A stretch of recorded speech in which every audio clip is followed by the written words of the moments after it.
Olá, eu sou a Perside. Sejam bem-vindos ao Summit Online Portugal da GCN Portugal. Hoje nós estamos aqui para falar de um assunto muito importante, mas antes disso, quero apresentar-vos o meu amigo Teco. Olá, Teco! Olá! Hoje, Teco, nós vamos ouvir um assunto muito especial. E este assunto hoje é como contar uma história bíblica. Mas antes de contarmos uma história bíblica, nós precisamos aprender o que temos que fazer antes de contá-la. E uma das dicas que nós podemos dar vou dar várias dicas hoje. Vou dar pelo menos 10 dicas daquilo que nós temos que fazer antes de contarmos uma história bíblica. E a primeira dica de hoje, Teco, sabe qual é? Prepare a sua aula em oração. Oração? Preparar a sua aula em oração. Sabe o que é preparar a aula em oração? Preparar a aula em oração é orar por você, pedindo a Deus a sabedoria, inteligência, criatividade e a unção do Espírito Santo. Preparar a aula em oração também é orar pela tua própria aula. Desde os preparativos da aula, para que você possa ter uma revelação do Senhor na sua aula e tantas outras coisas. Ore também pelos teus alunos, pelas pessoas que vão te ouvir, que elas venham com a mente disposta e que o coração delas seja um terreno fértil para ouvir a palavra do Senhor. Então, Teco, a primeira coisa que nós temos que fazer antes de contar uma história bíblica é preparar a nossa aula em oração. Tá entendido? Sim. Muito bem. Segunda dica. Leia a passagem bíblica base da história até compreender bem. Pois é, nós temos que ler várias vezes a passagem bíblica da história. E olha, temos que ler pelo menos 7 vezes. 7 vezes? Se lermos pelo menos 7 vezes, Teco, nós vamos compreender bem. Primeiro a gente faz aquela leitura básica, depois começamos a fazer uma leitura mais aprimorada. E esta é a maneira que nós temos para conhecer os personagens daquela história, ver o contexto, o local onde está a se passar aquela história. Depois nós temos que procurar o significado e os conceitos e significados de palavras importantes, palavras até difíceis que aparecem no texto bíblico. Outra coisa, anote os pontos principais da sua história. Depois faça um resumo de toda a sua história, mas em tópicos, e faça um pequeno esboço, ou até mesmo um plano de aula, para que você não se esqueça de nenhum detalhe da sua história. Então, a segunda dica é: leia a passagem bíblica base da sua história de forma que você compreenda bem. Vamos agora para a terceira dica? Vamos lá ver. Saiba quem é o seu público-alvo. Procure saber quem são as pessoas que você vai contar a história. Qual é a faixa etária, os seus interesses, as suas preocupações. E o tempo de concentração? Pois é, Teco. Não podemos esquecer do tempo de concentração que as crianças de várias faixas etárias têm. As mais pequeninas têm um tempo de concentração muito menor. E as crianças maiores já conseguem ficar mais tempo. Então nós temos que diminuir a nossa história de acordo com o tempo de concentração das nossas crianças ou aumentar a nossa história. Então nós temos que preparar todas as coisas de acordo com o nosso público-alvo. Esta é a nossa terceira dica. Vamos para agora a nossa quarta dica. Defina o ensino principal da história. Ensino? Como assim ensino? Ensino, sabe o que é um ensino? Ensino, na verdade, é um ensinamento que você quer dar com aquela história. Então, você tem que definir qual o ensino. Um exemplo, se você quiser definir, por exemplo, que seja naquela história obediência, então todo o assunto vai ser voltado para obediência. Às vezes o teu ensino é a mentira, que não devemos mentir, ou às vezes é a alegria, depende. Cada história nós podemos escolher um tipo de ensino. Então, depois que nós definirmos o nosso ensino, nós temos que nos deter, não podemos perder o foco. E olha, vou ser muito sincera, não escolha muitos conceitos importantes para dar ao mesmo tempo, porque senão não será produtivo. Apenas escolha um ensino e se detenha nele. Então, não se esqueça de definir o seu ensino para a sua lição, para a sua história. Vamos para o 5. A dica número 5. Escolha um versículo chave para a história. Não apenas procure um ensino, mas também escolha um versículo que fale as coisas principais da sua história. Podemos escolher um versículo que tenha a ver com a história e de preferência que seja voltada para aquilo que você quer aprender. E esse ensino, esse versículo não pode ser um qualquer. Temos que escolher mesmo aquele versículo que faça com que as crianças possam memorizar de forma fácil. Mas a passagem bíblica, o versículo tem mesmo de ser da passagem bíblica ou pode ser de outro lado qualquer da Bíblia? Muito boa pergunta, Teco. Na verdade, nem sempre nós pegamos o versículo-chave da própria passagem bíblica base da história. Podemos pegar outro versículo que tenha a ver com o ensino que nós estamos a dar. Muito bem. Aprenderam direitinho tudo isso? Ok. Agora vamos falar da dica número 6. Defina a maneira como vai contar a história. É preciso definir os métodos, as técnicas e os recursos didáticos que serão utilizados para contar a sua história. Será que você só vai expor a história, o assunto? Será que você vai fazer perguntas? Será que você vai fazer um teatro? Existem tantas maneiras de contar uma história. É verdade, Teco. Existem imensas maneiras de contar uma história. Você precisa definir essa maneira. É melhor escolher uma maneira mais adequada de acordo com a faixa etária que vai contar. Então, essa é a dica número 6. A dica número 7. Prepare os recursos didáticos com criatividade. Escolha um recurso didático que você domine e esteja à vontade para utilizá-lo.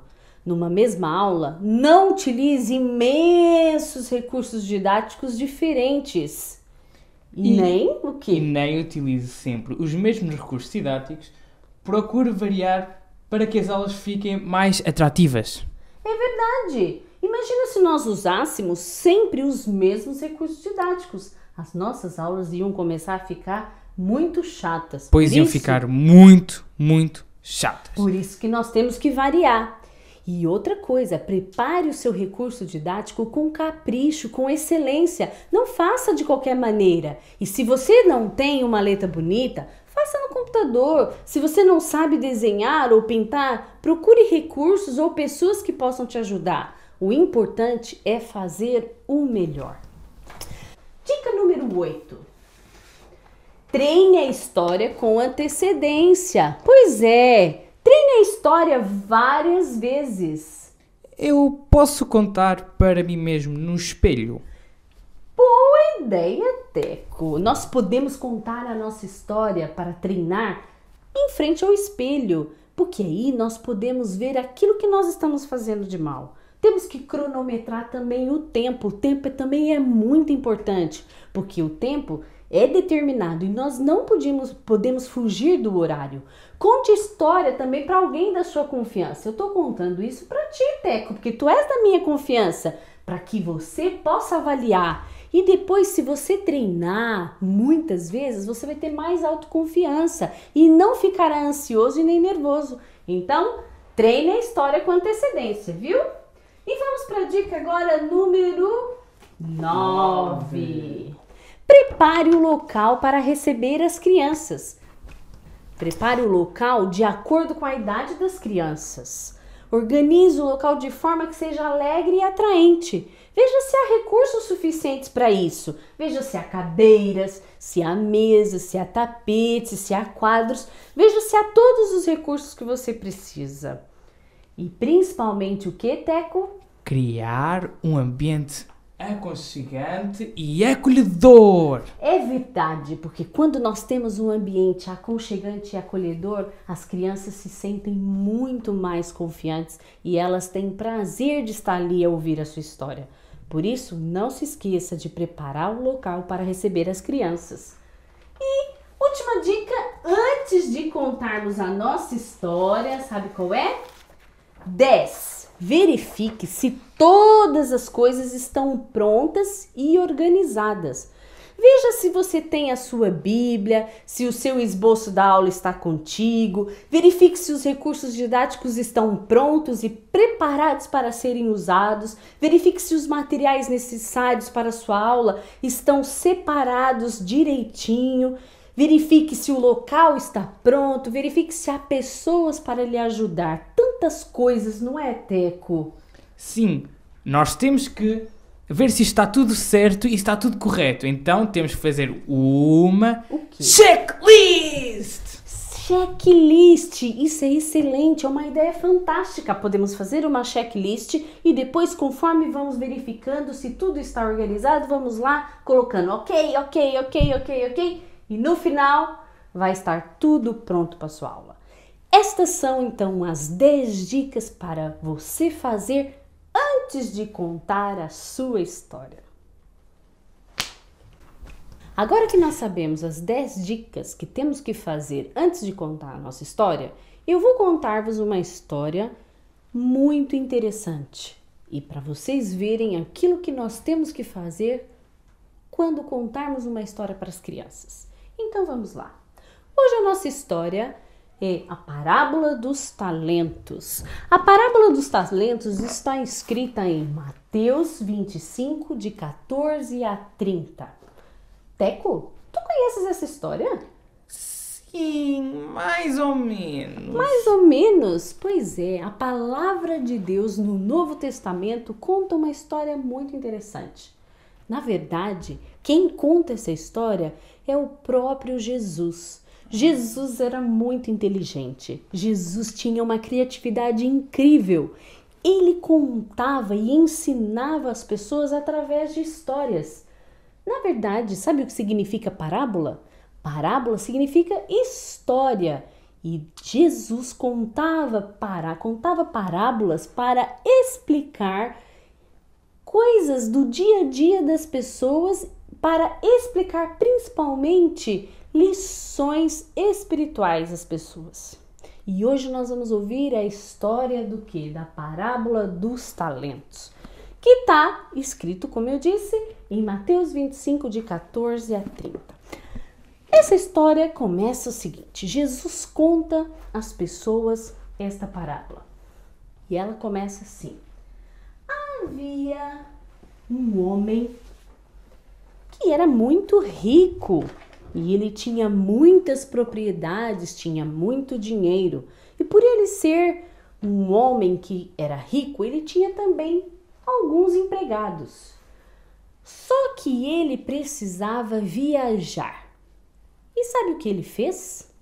Ele pegou e chamou 3 empregados e disse o seguinte: eu vou precisar viajar e vou dar algumas responsabilidades para vocês. Será que eles aceitaram? O que tu achas, Teco? Não sei, mas acho que sim. Acho que sim. Pois Aceitaram. é, eles aceitaram. Então, antes do homem rico, do proprietário, do patrão viajar, ele deu para o primeiro 5 talentos. O que significa talentos? Sabe dizer, Teco? Acho que não. Algo que eu faço bem? Também, mas naquela altura os talentos era a forma de negociar, era o dinheiro. Tantos talentos significava não sei quantas moedas de ouro. Então ele deu 5 talentos para o primeiro empregado. E para o segundo ele deu 2 talentos. E para o terceiro ele deu apenas 1 talento. E ele disse: cuidem bem dos meus talentos, que quando eu voltar, vocês terão que prestar conta para mim. Muito bem. Só que o primeiro empregado, muito esperto, foi logo negociar. Fez os seus negócios e, com os seus 5 talentos, ele conseguiu multiplicar.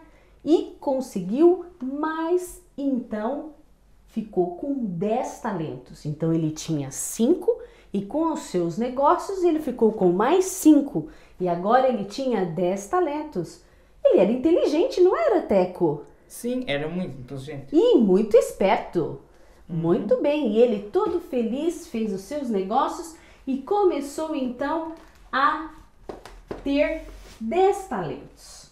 Já o segundo, o que ele fez? Fez a mesma coisa, ele tinha 2 talentos. Foi lá fazer os seus negócios e conseguiu mais 2. Agora o que era 2 virou o quê? Viraram 5. Teco, não sabes fazer contas. 2 mais 2 são 5. 4, Teco. Ele então começou a fazer os seus negócios e de 2 virou 4. Agora ele já tinha 4 talentos. Que alegria tão grande. Ele também era um homem muito esperto, não era? Ele era muito inteligente. Mas o terceiro, que havia ganhado quanto? Teco? 1. Vocês acreditam que aquele que ganhou 1 ficou com tanto medo porque o seu patrão era tão severo que, para não perder aquele 1 que ele tinha, ele pegou o seu talento, o seu único talento, e enterrou. Enterrou o talento?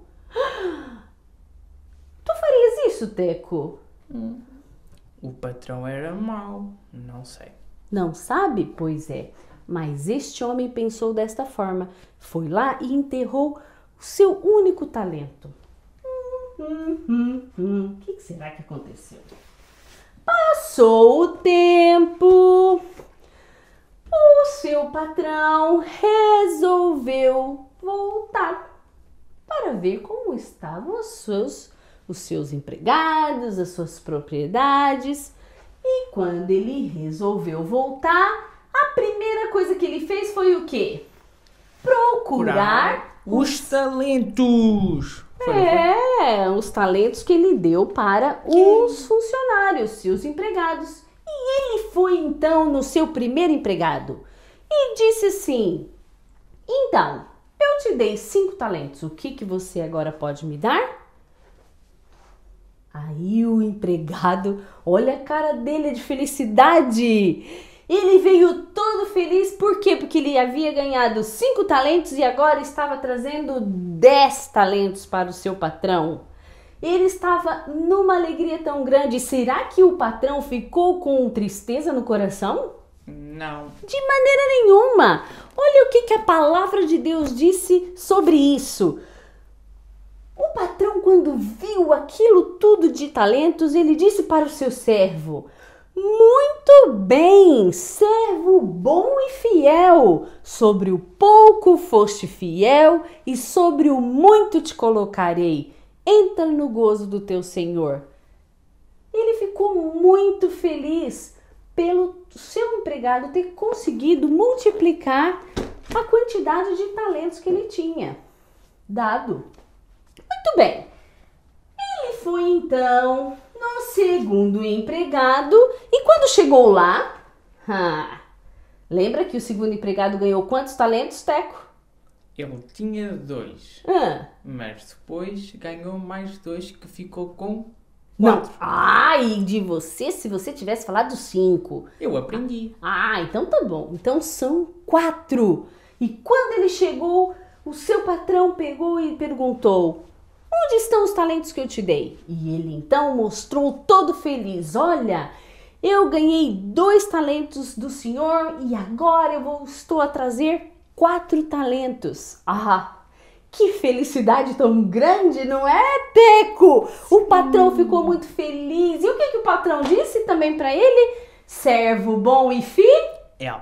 Muito bem. Sobre o pouco foste colocado e sobre o mundo eu te colocarei, sobre o muito te colocarei.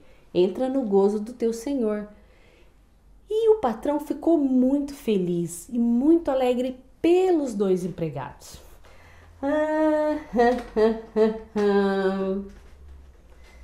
Quando chegou no quê? No último empregado, o que será que aconteceu? O empregado veio de mansinho, com aquela cara. O que será que aconteceu? Ele deve ter ido lá, desenterrado a sua moedinha, o seu talento e veio mostrar. Então o patrão perguntou: então, cadê o seu talento? E aí, esse terceiro empregado mostra o talento, apenas 1. E o patrão olha assim e fala: o quê? Você está me trazendo apenas um talento? Você não fez nada, nem que tivesse colocado no banco para isso poder multiplicar, para poder dar juros. Você nem isso fez. Você foi lá e enterrou o talento que eu te dei. E ele assim, dando aquela desculpa. A desculpa foi: eu achava que o senhor era muito severo e eu fiquei com medo de perder esse talento, por isso que eu enterrei. Pois é. Sabe o que o patrão disse? Olha o que a Bíblia diz: servo mau e negligente. Negligente significa preguiçoso. Servo mau e preguiçoso.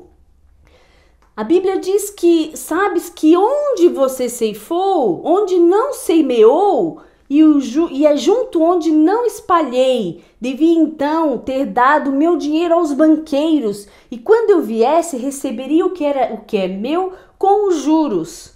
Tirai-lhe, pois, o talento e dai ao que tem 10 talentos, porque a qualquer um que tiver será dado e terá em abundância, mas o que não tiver, até o que tem ser-lhe-á tirado. Lançai, pois, o servo inútil nas trevas exteriores, ali haverá pranto e ranger de dentes. Que horror! Ele foi preguiçoso, ele foi mau e negligente. O patrão não ficou nada feliz e chamou ele de inútil. E por ele ter sido inútil, ele mandou o seu empregado embora para que ele pudesse sofrer porque ele não foi um bom servo. O que será que nós aprendemos com isso? A palavra de Deus diz, sabe o que? Em Colossenses 3:23, que é a nossa versículo-chave, o que vocês fizerem, façam de todo o coração, servindo o Senhor, como se estivessem servindo o Senhor e não as pessoas. Deus nos deu talentos e dons. Deus nos deu capacidades que nós temos que colocar em prática para servir a obra de Deus.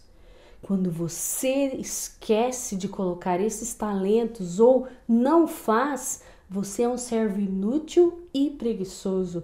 Deus não quer que sejamos assim. Deus quer pessoas dispostas, pessoas boas e fiéis, que trabalhem para Ele com todo o coração.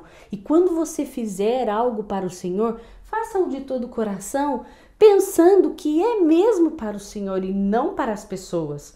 Por isso, não deixe os seus talentos de lado, não enterre os seus dons de lado. Deus deu para você poder colocar à disposição das pessoas, a servir as pessoas, não é, Teco? Nós temos que ajudar as pessoas. Deus nos ensinou e nos deu esses talentos todos e nós precisamos mesmo colocar tudo isso em prática e fazer valer aquilo que Deus nos deu. Por isso, meu querido e minha querida, não sejas preguiçoso, não seja preguiçoso de maneira nenhuma. Sirva ao Senhor com alegria e você verá os frutos do teu trabalho. Depois que nós ouvimos essa história, agora eu vou dar algumas dicas daquilo que você pode fazer durante a sua história. E eu espero que vocês tenham notado aquilo que eu fiz durante a história quando eu contei. É muito importante, a primeira dica é procure conhecer as crianças que vão ouvir a sua história. Pergunte o nome, onde elas vivem, em que ano que elas estão na escola, o que elas gostam, não é, Teco? Também temos que ver a idade, né? É verdade. Pergunta a idade, para você saber mais ou menos como são as suas crianças. Segunda dica. Seja simpático e motivador.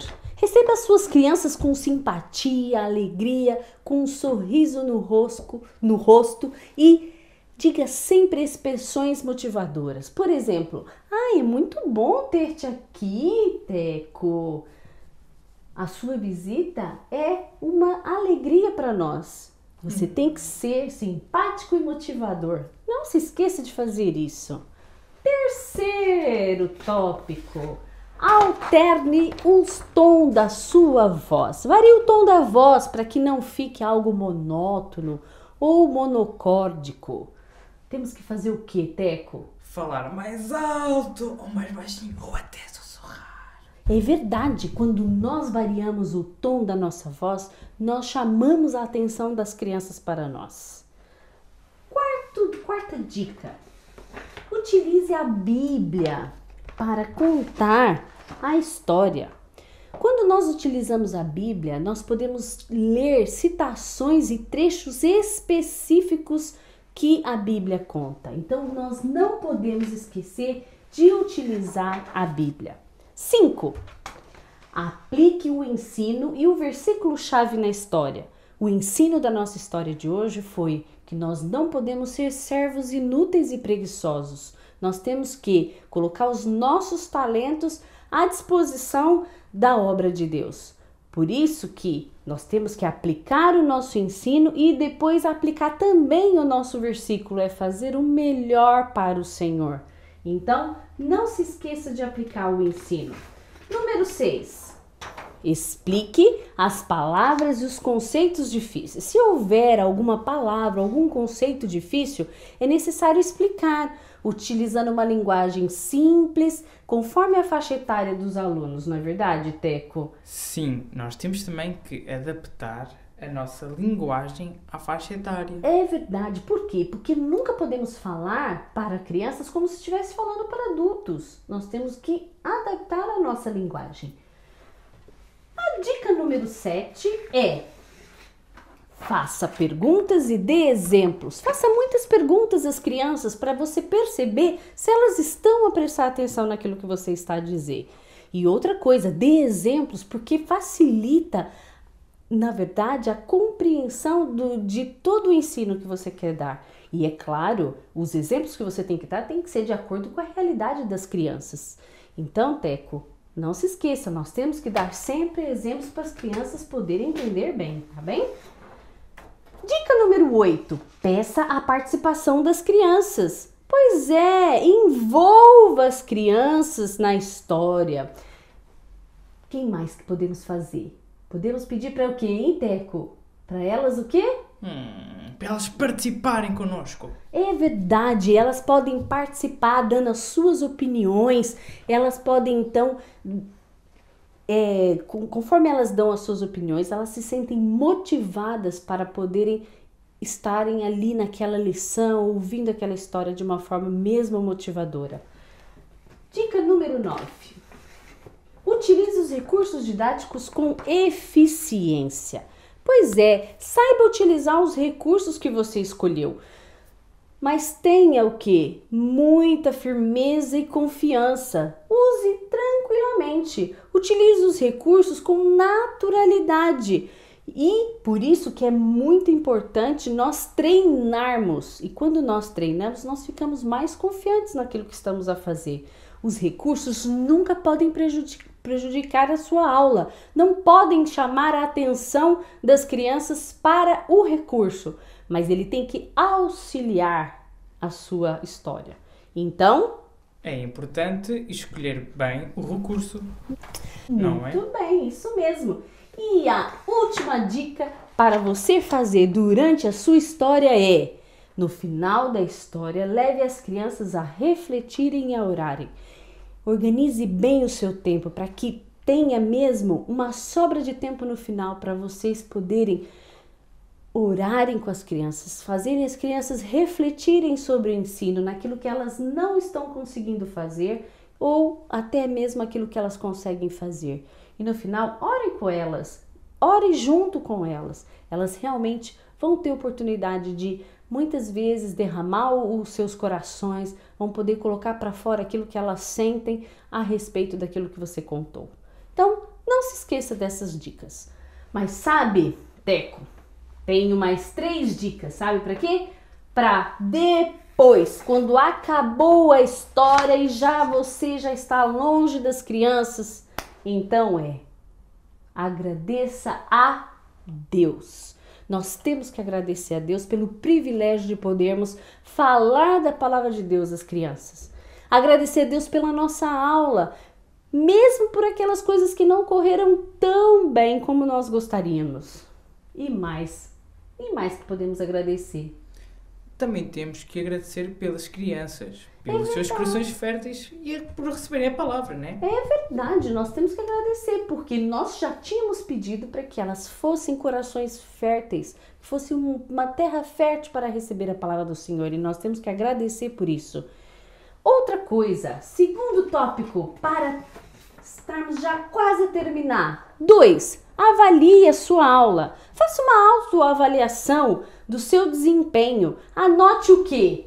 Os pontos positivos e os pontos negativos. Muito bem. Anote o que é necessário melhorar para uma próxima vez ficar o quê? Ainda melhor. Peça alguém para avaliar o seu trabalho e fazer até mesmo algumas anotações, porque aí depois você vai saber o que realmente você fez de mal e aquilo que você fez de bom. Então, por isso, peça alguém. Se você tiver confiança com alguém, peça alguém para poder avaliar o seu trabalho. E para finalizar, que é uma coisa que muita gente às vezes não faz bem, guarde com cuidado todo o seu material. É importante guardar o material que nós utilizamos, porque eles dão trabalho a confeccionar. Então, se você guardar, este material pode ser útil para uma próxima aula. Mesmo que muitas vezes nós damos as mesmas aulas e às vezes não queremos utilizar os mesmos recursos, mas há sempre um recurso que nós podemos reaproveitar. Muito bem, eu espero que vocês tenham gostado das nossas dicas.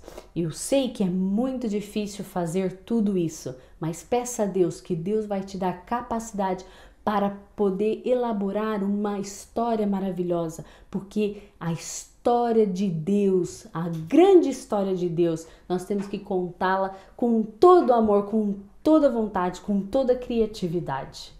E olha, nem te digo, o meu Teco foi um dos meus recursos. Ele não sabe, mas foi um dos meus recursos.